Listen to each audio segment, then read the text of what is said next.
What did it look like? Like a man, some kind of yellow suit. He was looking for something. I found him, Dad. I found the man who killed Mom. The man in yellow, the one in the lightning. He's taken enough from us already. Don't let him take any more. Catch me. This man stabbed my mother through the heart. It is your destiny to lose to me, Flash. This is my fight. You can turn off the light.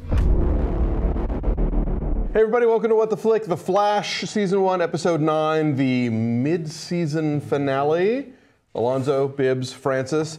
Wow, a lot of things are happening. A lot of things. A lot of unpacking of cliffhangers and resolutions and yeah, not screwing around. We got Barry telling Iris he loved her flat out, no bullshit.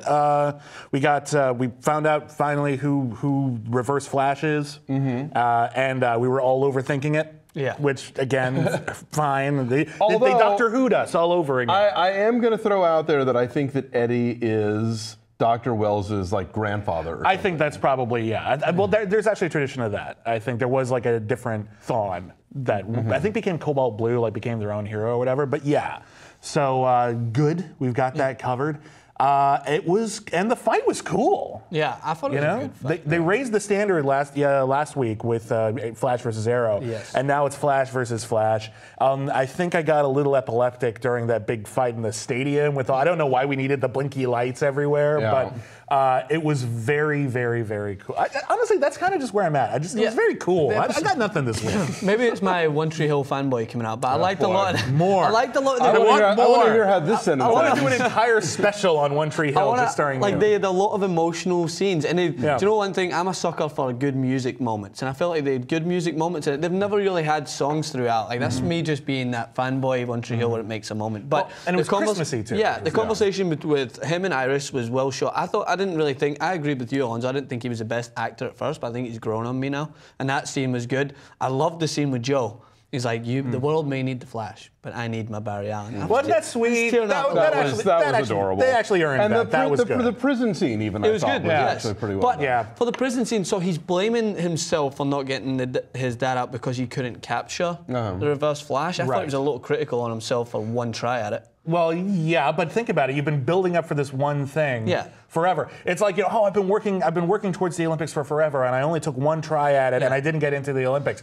You'd still probably beat yourself up if that was your obsession. Well, when he knows if he knows himself, he knows he's going to go for round 1, get his ass kicked, and then he's going to come back and then go for round 2 or 3. If he's been watching the show, but I don't know. I think you might be too close to it. Alonso, as a Christmas expert, how did this episode do in terms of incorporating the joviality of the season with the melancholy of the story? I think they certainly poured it on Christmas-wise between the music and the lights and the eggnog and the tree and everything, and that was lovely. You could definitely tell that it was filmed in October or sometime. And it's funny because I think it's really the first time they've even sort of acknowledged that Central City has weather. Apart from Weather Wizard, like it's like so many Southern California shows.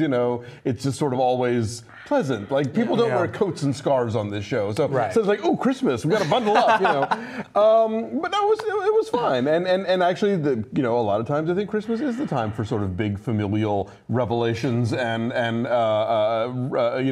admissions of love or whatever, and so I thought those were all incorporated nicely. I was very excited to see Amanda Pays on this episode. Right, Amanda Pays from The Flash. That too. I was thinking from Max Headroom. Also from Max Headroom, and also from Leviathan. Yeah. Oh, right. The Alien knockoff with Peter Weller. Actually, a pretty good movie. Not the Russian movie that's coming out in a few weeks. Pretty good movie. You should check that one out. But yeah, she was also on The Flash, and she played a character with the same name on The Flash. Oh, funny.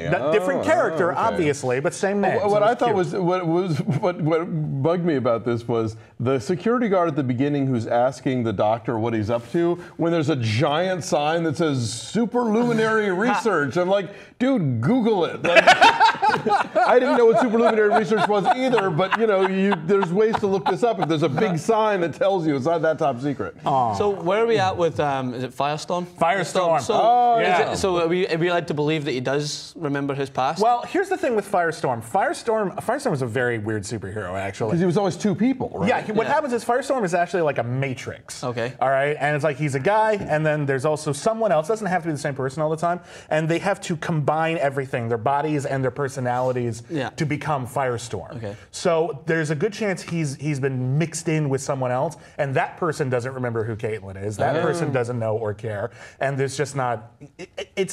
It's kind of like Master Chief and Cortana if they didn't know they were separate people. Okay. That's kind of, and then they'll get there. Analogy. Yeah, right? Good Like analogy. as if someone who understands Halo wouldn't understand the Flash and vice versa. But yeah, it's a confusing character, and I think they're leaving that a little bit open to interpretation right now. Looks cool though. Yeah, really cool. I like him. Yeah, that's kind of neat. I'm down. So yeah. I have to admit, one of the things I kind of like about Firestorm in the comics is how much he talks about chemistry. Yeah. So I hope we get some of that. That's what I love about him. Like, he doesn't just, I don't just shoot fire. I have to understand how fire works. Exactly. Yeah. Everything really that he cool. does is all about, like, compounds and formulas. I can't turn you into lead unless I know the atomic structure of lead. Yeah. And then, that's actually kind of neat. And then you get Dr. Wells and his bag of empty promises saying to Caitlin, we will bring him home. Oh, yeah, so I can test him and test him and probably use him for something. Oh, Dr. Wells. And, of course, now there's all these questions of what is his long game and... Well, I mean, the thing with the Reverse Flash, one of the interpretations that, honestly, the only thing that seems to jibe with what we've heard from Dr. Wells, both in and out of character, is the idea of, like, it seems like they've kind of combined the Reverse Flash and Zoom, which was the idea was, I'm going to make the Flash a better hero by antagonizing him. It's almost like Whiplash, but with a superhero. Like, I'm going to, in order to make him a better hero, it's his mom needs to die, so I'm going to go back in time and kill his mom. I think, actually, in order to exist at all as the Flash, his mom has to die. Exactly. The dad even says in prison, like, all the choices you made, becoming a forensic scientist, was because of this thing. Right. And, obviously he had to be in the lab at the time of the particle accelerator. So, yeah, I mean, clearly he's been he's been curating Barry Allen's life. I'm waiting for that conversation with Dr. Wells in the Flash. I had to kill your mom so you could be a superhero. I don't know how he'll receive that. That's gonna, you know what? That's tough love. Yeah. That is tough love. But most villains, that's the toughest love. Doom just wants to had to frame your father and have him spend years in jail. Look, Doom just wants to destroy Richards. He wants to make Richards. I have a question about this. Yes. The timeline on this show, because they talk specifically when he's talking to Iris about this year that we've had. Yes. I'm like, we've been when dating did this year start? Because didn't Barry spend 6 months in a coma? Barry spent 6 months in a coma. After the particle accelerator? I think 6 to 9 months, actually. It was a while, yeah. So has a year elapsed in the show since that accident? Because she said she was dating Ed. She's been dating him for a year as well. Okay, so let's be conservative. Okay, and someone's going to correct us and know the exact numbers on this, but for the sake of conversation, let's be conservative and say it was like 7 or 8 months that Barry was in a coma. Okay. All right.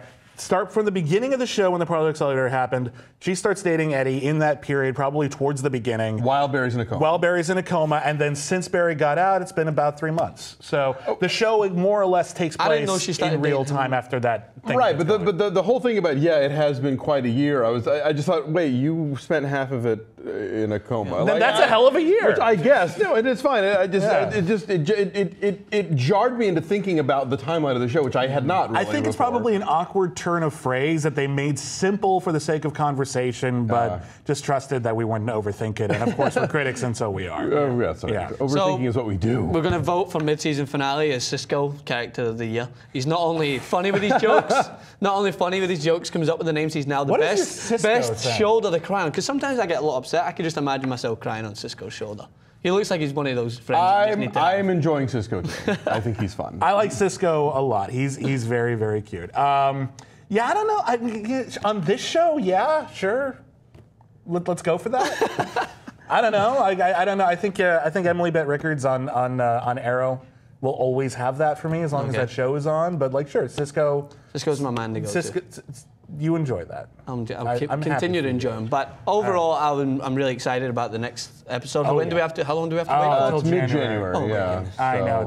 Oh my God! It's nothing compared to the Arrow finale. Holy crap! That's how long do we have to wait? No, well, it's the same. It's the same weight, but like cliffhanger comparison, like yeah. So we got. I expected a bigger cliffhanger, to be honest. The way we've been going on through the show, with the constantly dun-dun-duns at the end with Dr. Wills, but they gave you a good idea of what was going on, more than I needed it to be cleared up. Yeah, well, it's one of those things where we're going to answer some questions and then thus opening to a whole lot more. Yes. You know, so I thought that was interesting. And even with the Iris stuff, it's like, okay, he has now told her that he loves her, which is, I'm glad we got that on the table out finally. Of the way. But she still doesn't know he's the Flash, and she is obviously emotionally invested in this relationship with Eddie, who, as far as I know, even with the appearance of Reverse Flash, probably still has a bone for trying to arrest the Flash. Yes. So, you know, that... Well, he had that conversation with Joe, which like, oh, he's the guy who saved us all. I know about it. He's like the only one who can help us. And so maybe that'll take the edge off, but I have a feeling they're just going to keep playing this.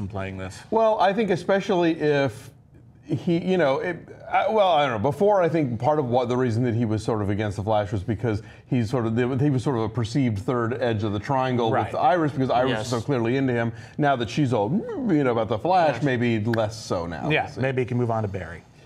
Maybe. In any event, have a great holiday, everybody, and we'll be back in mid-January when the show returns. We'll be back in less than a flash.